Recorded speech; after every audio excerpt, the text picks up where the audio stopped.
brainless, and I'll pass you to Mark Smith. Well, good morning, ladies and gentlemen. We are bitless, not brainless.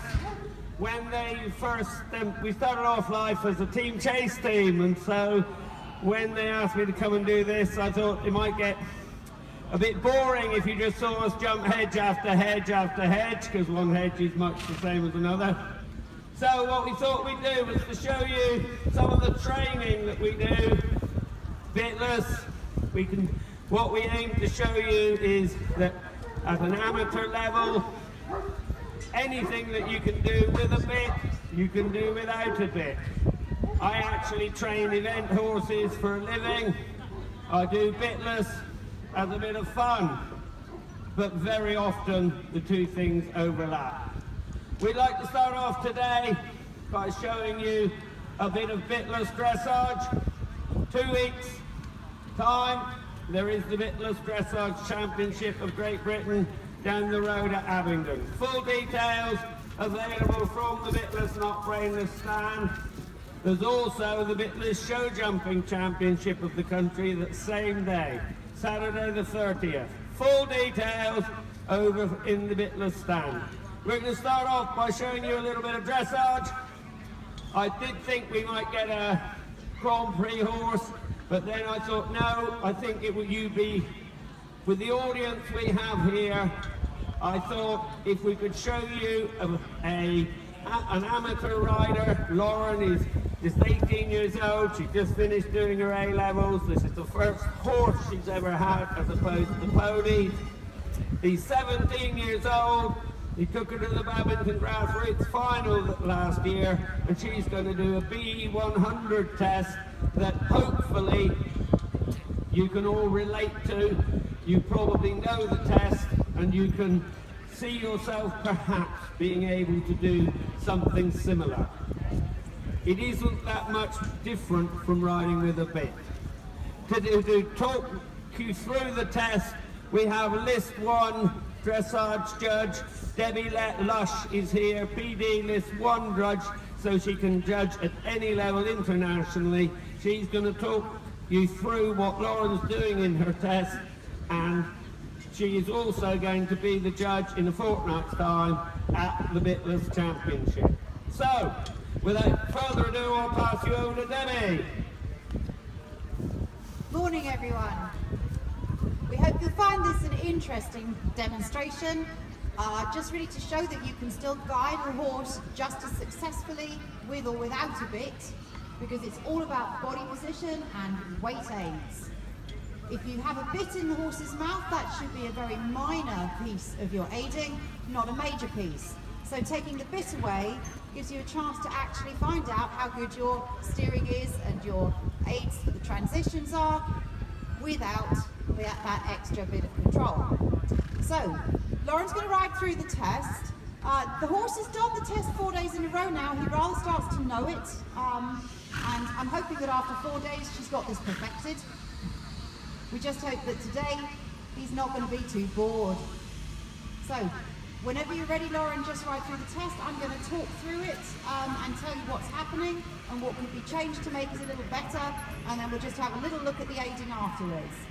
So, ding ding. She's going to turn down the centre line and turning left at the end. It's a nice straight line. And then she's going to go to E and ride a 15-metre circle.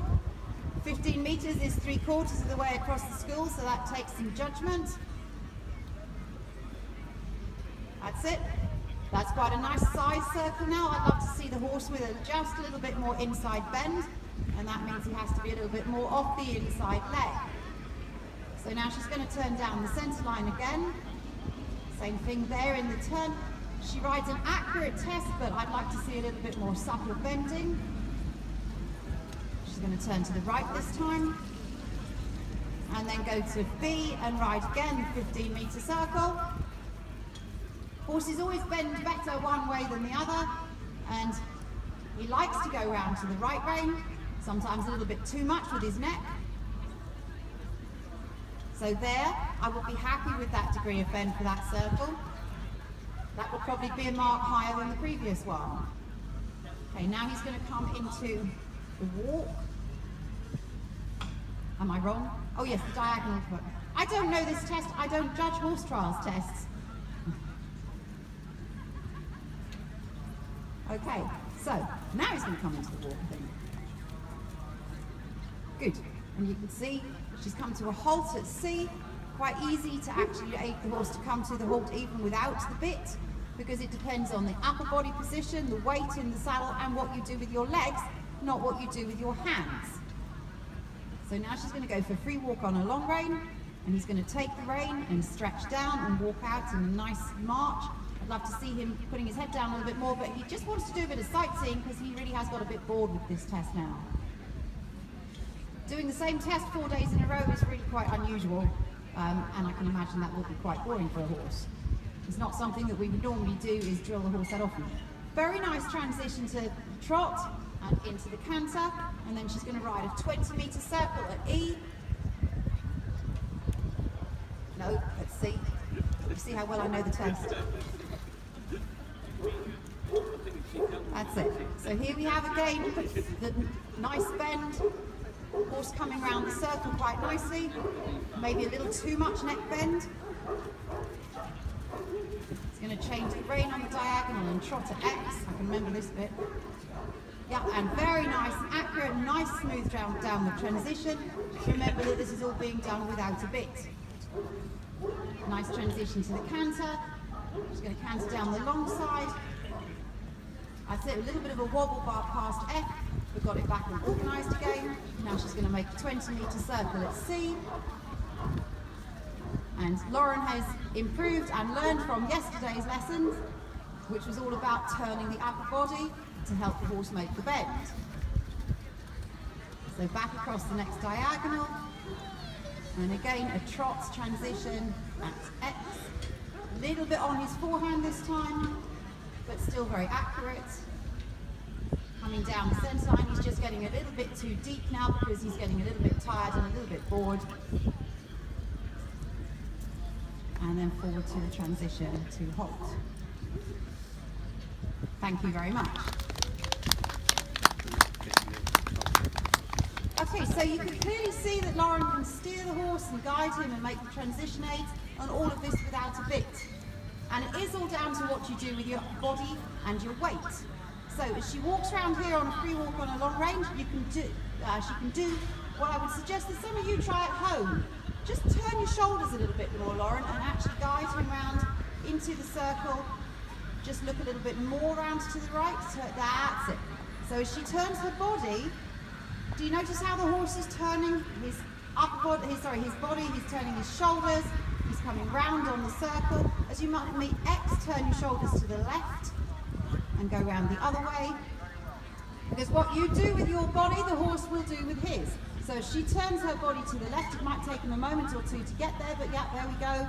He turns his shoulders, comes round to the left circle. Even though he's actually losing some attention, his body is still responding to what Lauren's doing with hers.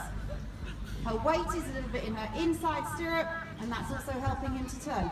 What you have to understand is that these aids are not something that a horse has to learn. These are natural responses to the rider's weight position.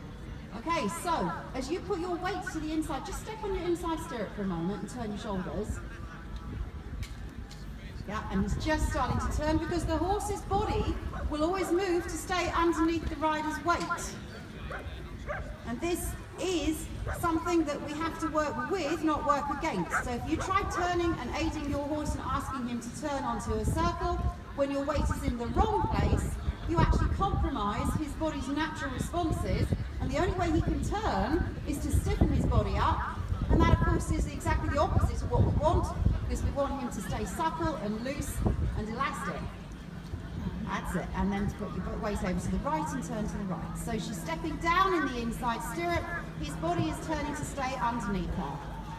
Okay, so if anyone has any more questions about aiding without the bit, so aiding with your body and your weight position, I'm going to be on the stand over there for an hour or so afterwards, so please come and talk to me. And I'll hand you back to Mark. Thank you very much, Debbie and Lauren. think they both want a round of applause for that. And all of these riders and Debbie will be over there on the stand. What I think that they have shown us there is that it is no different than riding with a bit. And in actual fact, if you ride bitless for a bit and learn to almost exaggerate your body aids, then when you go back into a bit, if you do, you will be using so much more of your body to do this.